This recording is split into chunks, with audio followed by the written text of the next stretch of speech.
Have you ever wondered what exactly is a sustainable food system? And how exactly does sustainability fit into food?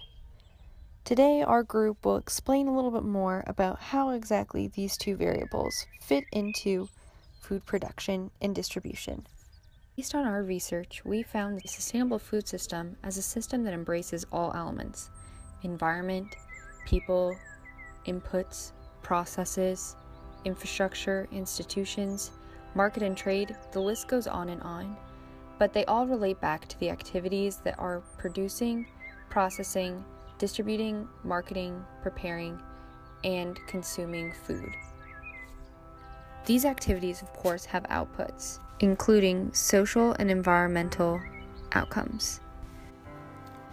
This system, of course, includes the production, distribution, and consumption of food.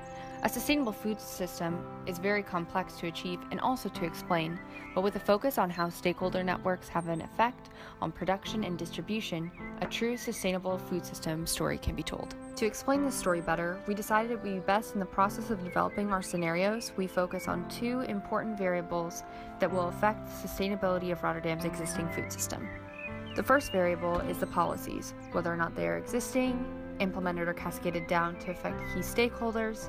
And in the present, we have recognized that these policies and plans, such as the Sustainable Food Agenda, and institutions like the Rotterdam Food Cluster that are operating in the Netherlands, exist, but monitor and evaluation mechanisms are not in place to observe actual impacts of these particular policies and institutions. The second variable is the network, whether or not stakeholders are involved in policy formulation, development, and implementation. Having an established network where resources can be shared, such as knowledge, human capital, financial capacity, can drive food production and distribution to new highs and lows, with or without a network. In order to achieve a sustainable food system, based on our assessment and findings, we envision a Rotterdam that has innovative and well-implemented policies and stakeholders that are involved towards a sustainable food system by 2030.